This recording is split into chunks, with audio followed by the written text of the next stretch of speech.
आज हमारे सामने स्रोतों का एक बड़ा ही दिलचस्प, बल्कि कहूंगी कुछ रोंगटे खड़े कर देने वाला ढेर है। हाँ, दिलचस्प से ज्यादा थोड़ा डरावना भी कह सकते हैं। बिल्कुल। हमारे पास एक दस्तावेज संग्रह है जिसका शीर्षक है स्पाइन चिलिंग क्रीपी प्लेसेस। लेकिन इसमें सिर्फ जगहों की बात नहीं है, इसके साथ कई और मिलती जुलती फाइलें हैं। क्रीपी स्टेशंस, क्रीपी कल्चर, यहाँ तक कि क्रीपी करियर्स भी। हाँ, करियर वाला हिस्सा खास तौर पर। तो हमारा मिशन ये पता लगाना कि डर का ये नक्शा हमें इंसानी मनोविज्ञान और रहस्य के प्रति हमारे गहरे आकर्षण के बारे में क्या बताता है। तो चलिए इस अंधेरे में उतरते हैं। माहौल तो बन रहा है। अरे, ये आवाज सुनी? जैसे कोई पुराना दरवाजा धीरे धीरे चरमराया हो। लगता है माहौल खुद ब खुद बन रहा है। माहौल बनना लाजमी है, क्योंकि दिलचस्प बात यह है कि ये सूची असल में जगहों के बारे में है ही नहीं। अच्छा? नहीं, ये इंसानी दिमाग के बारे में है।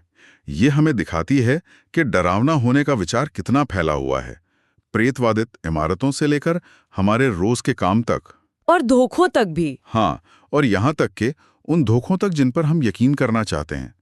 ये सिर्फ ये नहीं बताता कि हम किससे डरते हैं, बल्कि ये भी कि हम डर को रचते कैसे हैं। हाँ, डर को रचते कैसे हैं, ये बहुत दिलचस्प नुक्ता है। सूची को देखते ही सबसे पहले ध्यान तो जगहों पर ही जाता है। स्वाभाविक है। शीर्षक देखिए, creepy stations, creepy libraries, creepy cemeteries, और लाइफ मैगजीन की एक पूरी गाइड है the world's most haunted places.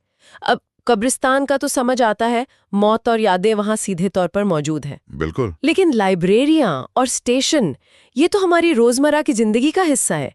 इनमें ऐसा क्या है जो इन्हें डरावना बना सकता है? यही सवाल इस पूरी पड़ताल का केंद्र है।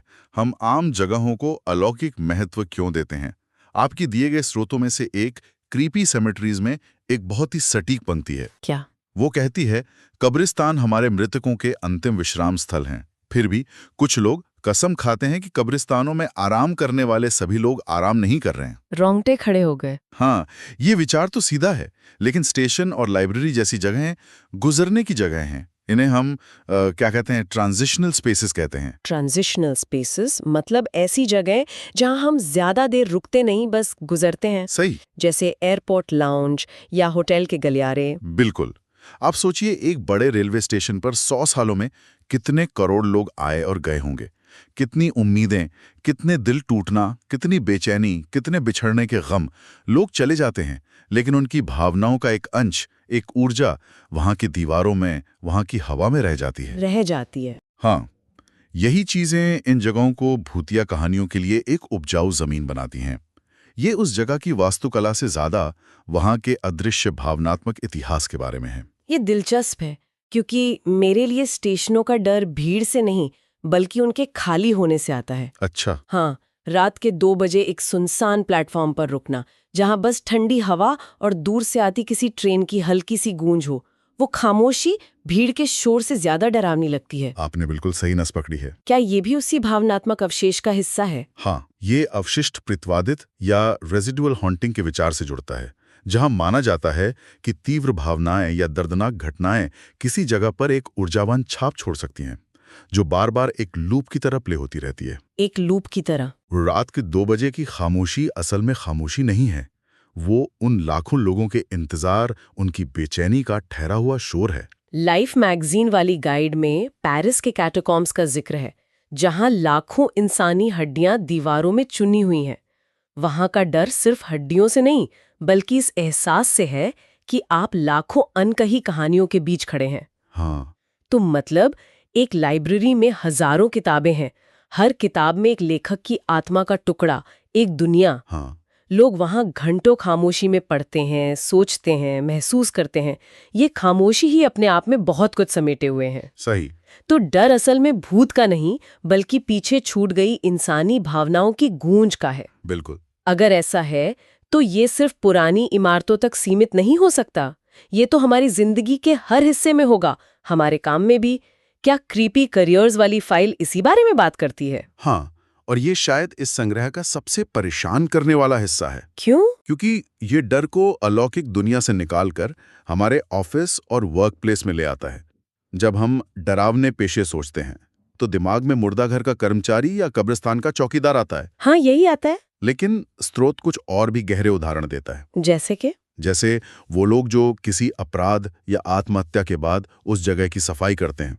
ओहो। आप सोचिए, उनका काम ही इंसानी त्रासदी के सबसे घिनौने सबूतों को मिटाना है। जी। उन्हें दीवारों पर लगे खून के धब्बे साफ करने होते हैं, पीछे रह गए सामान को समेटना होता है। यहाँ कोई भूत नहीं है। कोई भूत नहीं है, लेकिन वो हर रोज उस दर्द और हिंसा की ऊर्जा का सामना करते हैं जो वहां पीछे रह गई है। डर मौत का नहीं बल्कि इंसानी क्रूरता के सबूतों से रोजाना सामना करने का है। ये तो सच में बहुत भयानक है। ये उस तरह का डर है जिसे आप काम के बाद घर नहीं छोड़ सकते, वो आपके साथ जाता होगा। बिल्कुल। स्रोत में एक और उदाहरण है, वो इतिहासकार या आर्काइविस्ट जो पुराने बंद हो चुके मानसिक अस्पतालों के रिकॉर्ड्स को सहेजते हैं। अच्छा। वे उन मरीजों की फाइलें पढ़ते हैं जिनके साथ भयानक प्रयोग हुए, जिन्हें दशकों तक एकांत में रखा गया। वो उन लोगों की लिखावट पढ़ते हैं, उनके दर्द को महसूस करते हैं। वो एक तरह से समय में पीछे जाकर उस पीड़ा के गवाह बन जाते हैं। तो डर किसी आत्मा से नहीं बल्कि इस एहसास से है कि इंसानों ने इंसानों पर कितने जुल्म किए हैं। ये डर ज्यादा वास्तविक और ज्यादा गहरा है। बहुत ज्यादा। तो ये सिर्फ जगहों में बची हुई भावनाएं नहीं है, ये पेशों के जरिए उन भावनाओं को सोख लेने जैसा है। ये तो व्यक्तिगत डर हुए, लेकिन हमारा समाज भी तो मिलकर डर की कहानियां बनाता है। और उन पर यकीन करता है। हाँ, शायद क्रीपी कल्चर वाली फाइल इसी के बारे में है। क्या इसमें किसी खास प्रथा का जिक्र है? हाँ, इसमें दुनिया भर की उन सांस्कृतिक प्रथाओं का जिक्र है जो जिंदा और मुर्दा लोगों के बीच की रेखा को धुंधला कर देती हैं। जैसे इंडोनेशिया के कुछ समुदायों में मानेने नाम की एक रस्म होती है। मानेने? जी, जहां लोग हर कुछ साल में अपने पूर्वजों के शवों को कब्र से निकालते हैं, उन्हें साफ करते हैं, नए कपड़े पहनाते हैं और उनके साथ तस्वीरें खिंचवाते हैं। क्या? ये सुनने में बहुत अजीब लग रहा है। हमारे लिए तो ये कल्पना करना भी मुश्किल है। उनके लिए ये सम्मान और प्यार जताने का एक तरीका है, लेकिन एक बाहरी व्यक्ति के लिए ये बेहद डरावना हो सकता है। सही बात है। क्रीपी कल्चर का स्रोत यही तर्क देता है कि डरावना होना कोई सार्वभौमिक सच नहीं है, ये काफी हद तक सांस्कृतिक है। एक समाज जिसे सामान्य मानता है, दूसरा समाज उससे खौफ खा सकता है। तो डर हमें सिखाया जाता है? बिल्कुल।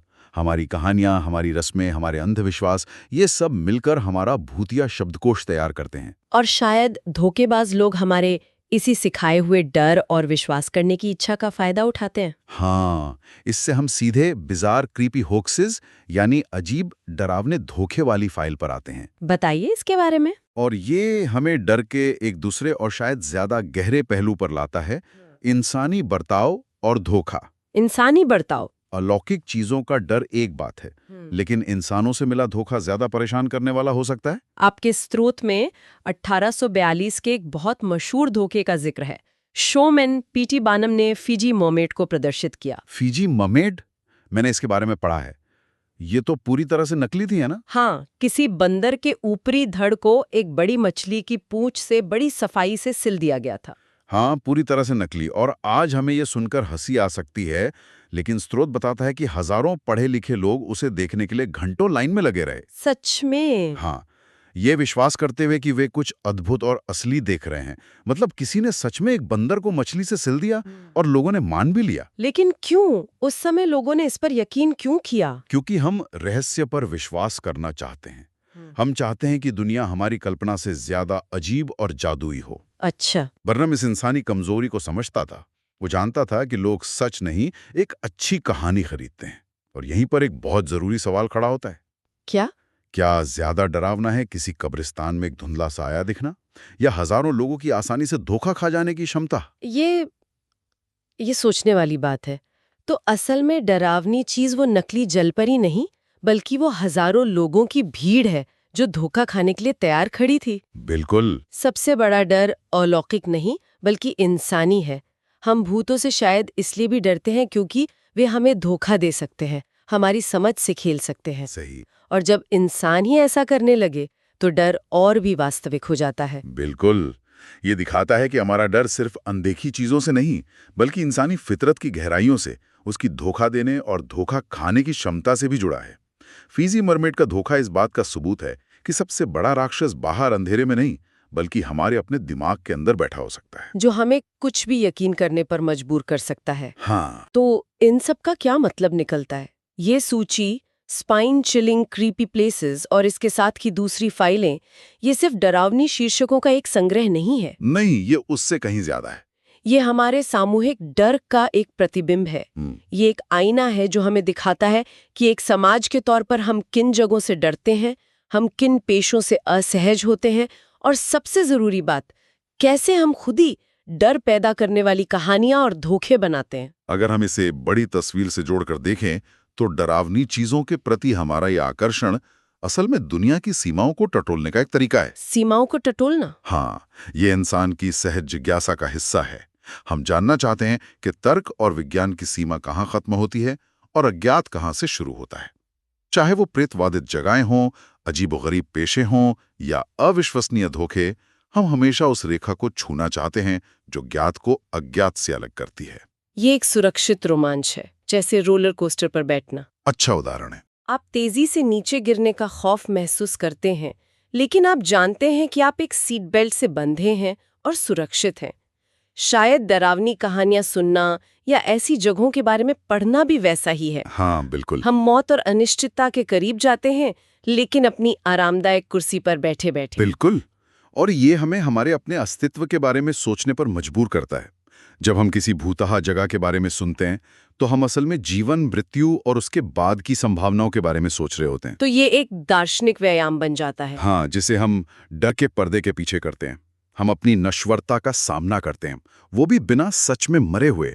एक पल रुककर, इस सूची में एक और शीर्षक है जिस पर हमने अभी तक ठीक से बात नहीं की और जो मुझे अब सबसे ज्यादा सोचने पर मजबूर कर रहा है। कौन सा? शीर्षक है creepy crafts and more, monsters, यानी डरावने शिल्प और राक्षस।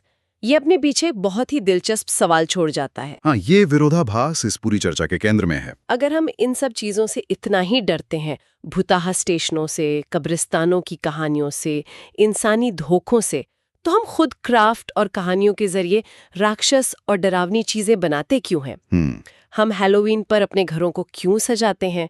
हम डरावनी फिल्में क्यों बनाते हैं और देखते हैं? हमारे द्वारा बनाए गए ये राक्षस, चाहे वो किताबों में हो, फिल्मों में हो या हमारे बनाए शिल्प में, आखिर हमारे बारे में क्या बताते हैं?